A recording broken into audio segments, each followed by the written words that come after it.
It'd be nice if we could activate Paul and not let him get the three, but he's Paul George. He's one of the best players in the league, and 6'8" and shoots it from way up here. It's easier said than done. So I give the Clippers credit, and I give our guys a ton of credit. It was a great fight and a performance that we can use as a blueprint for how we've got to play. We cannot turn it over. We can't foul. Simple as that.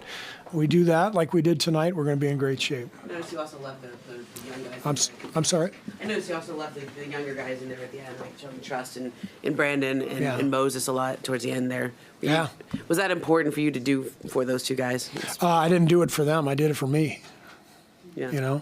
I mean, Brandon is he's a baller, and Moses has had a great season to this point, and with the injuries that we have, the guys out, those are the best options.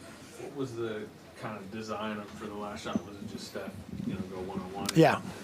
We wanted to make sure we got the ball into Steph's hands. They're so good switching with all that size. So we wanted to make sure we got it into Steph's hands, and he made the right play. He got into the paint, and they brought the double. And, Draymond got a good look. He made 4 threes tonight. So you live with that. It's the second game in last week that you've blown 20-plus-ish leads. Is there anything in this? I know you said it's different than Zach, but is there anything different in this one that you can diagnose for as to why the offense sort of? Tonight was more about them than us. The Sacramento game felt more about us. This was more the Clippers. Obviously, they got an incredibly talented team and a great coach, and they made the adjustment to come out in that kind of pseudo zone they were playing in the third quarter, which helped, I think, keep us off the three-point line. And they're going to make a run. 48-minute game in the NBA. I mean, on a team's home floor, talented group, they're going to make a run, and they made their run, and we kept holding them off, and I think we led for 47 minutes and 52 seconds, if I'm not mistaken.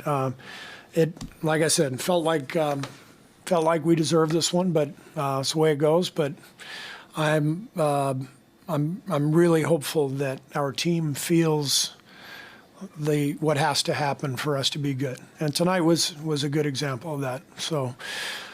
Take care of it and don't foul. That's simple as that. You say this one hurts more than the Sacramento one, but it does feel like it's like landing a little softer. Probably for what you're saying, that you guys feel like you played better, but it doesn't.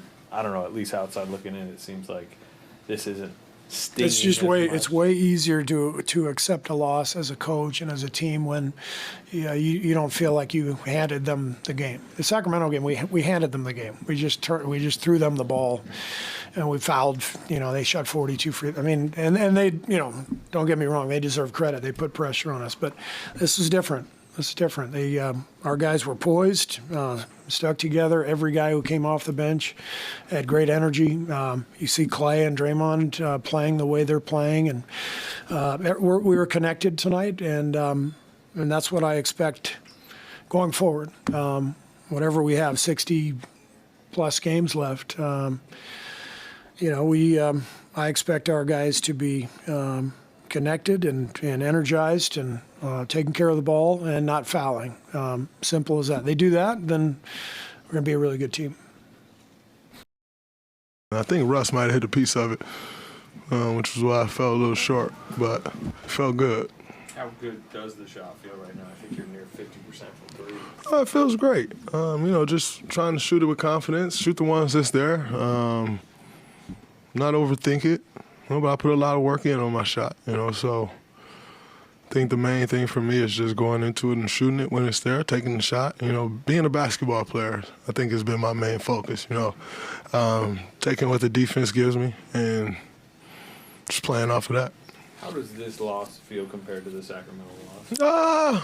A loss is a loss. I think Sacramento, we were reeling, and we were figuring it out. I don't think we're reeling now, and I think if I, think about the second half, I don't think we did anything necessarily that bad. They made plays. James got going a bit.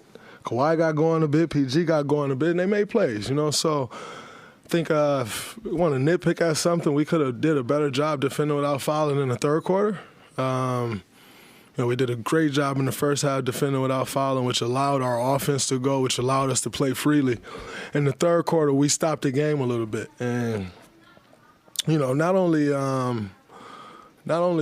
are you putting them at the foul line and getting easy baskets, but they got 3 Titans, and you're allowing them to rest. And, you allow those guys to rest and get their legs and, it's a different beast you have to deal with then. And so I think we did a bit of that in the second half, which was able to get them going. But, not going to sit here and, I think we're headed in the right direction. I think you got to learn how to win too, though. Like every year, groups are different. And each year, that particular group has to learn how to win. And, that's tested a bit, especially with the guys we got out. Especially CP is a key cog when it comes down to winning time, and so we got to figure that out, and I have no doubt that we will because we got guys that know how to win. It's just about putting it together. So when you say when you're getting it going, is it just a feel? Like when I watch you guys, it's always a pace. Is the ball moving? Are you moving? It's a tempo almost. Is that what do you feel that? Because since you've been here for so long, you know what that's supposed to feel like? Absolutely. I think our pace is picking up a lot. We were playing really slow at first, but it's also tough to play fast and you're fouling every time, because you're against a set defense every play.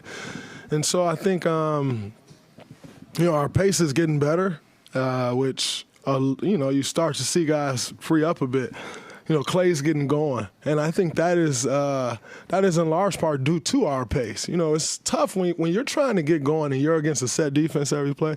Like that's tough. This is the NBA. You got good defenders, great lanes, great schemes, great coaching staffs.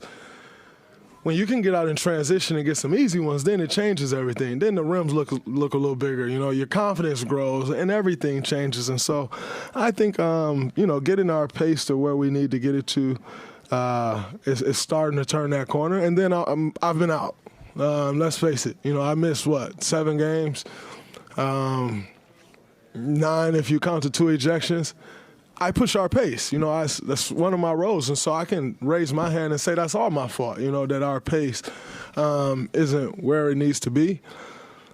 But I'm also taking it up on myself to make sure we get it back there. And I think, we're starting to get it back. And a part of that is also guys getting used to running. If you're not running and all of a sudden someone comes in and trying to push the pace, you're still not running, so you got to get used to running. I think guys are starting to get accustomed to running, but I've been back 3 games or something like that. Like what it feels like, but not everybody does, because you have new guys here too. Exactly. It's a totally different thing, especially when you got the 4 or sometimes the 5 man just getting the ball and going.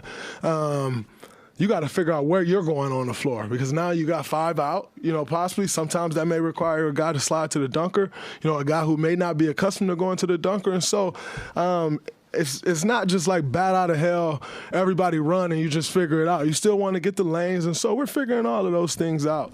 And I have no doubt that we will and they'll come. But, it takes time. And saying that, you shouldn't lose a game you're up 23 points. I don't care what goes wrong. We shouldn't lose that game, but you got to give those guys a lot of credit. They never quit. What do you think of Pods and Moody putting themselves in a position to play in crunch time? I think both of them has been incredible, but not just today. They've been incredible all year. Moses, I don't know what to say about Moses. He makes every hustle play. He's knocking shots down. He's competing at a high level. He's defending at a high level. He's doing everything that you'd be asking for in a third-year guy in the corners that you want him to turn. He's turning every corner. And as I told y'all, BP is just a player. It's not much else to say. When you think about guys in this league, you always try to categorize a guy. This guy's a shooter. This guy's a defender. This guy's a passer. He's just a player. Like, he just figures it out. He gets it done. He defends. He competes at a high level. He's a gamer. He figures out his spots, and, he doesn't get outside of himself. And then I think the last but most important thing is he's fearless. He's going up against James Harden like he belonged there. And when you have that, like, that's a skill. You know, that's a trait that most people don't possess. You know, you're talking about a rookie going up against what James won, two MVPs, one MVP. He lost against Steph, who had the craziest year we've ever seen. Like, we know who James Harden is, and he's taking on that challenge like he's another guy at the park. You know, and irrational confidence. You know, and I think that's amazing when guys have that. You know, it's good, and BP's playing well for us, and his minutes is continuing to grow, and that's not just a testament. That's not just due to injuries. That's a testament to the work he's putting in the production that he's bringing and giving us when he's in the game. Steve started Dario next to you. Do you feel like this team, just considering how you're playing, needs kind of the floor spacer at the 5 a little bit more? I think every game requires different challenges. You know, we played against T. Lue a ton. T. Lue coached teams a ton, and you know his schemes present certain challenges. And you know, Steve's a chess player. You know, so he's gonna engage in the chess match, and you know, it's not that Dario's gonna start every game or Loon's gonna start every game, or if you know, it could be me. And it's Loon and Dario, like whatever that situation is, Steve's always going to play chess. And, you know, we know that as his players. And we adjust, I think we adjust to that pretty well. And so I think there are times where you need Dario out there, and I think there are times where you need Loon out there. You know, it's just about figuring it out, finding that balance. And, you know, one thing we know for certain is regardless of which guy is out there, we know what they're bringing each and every night.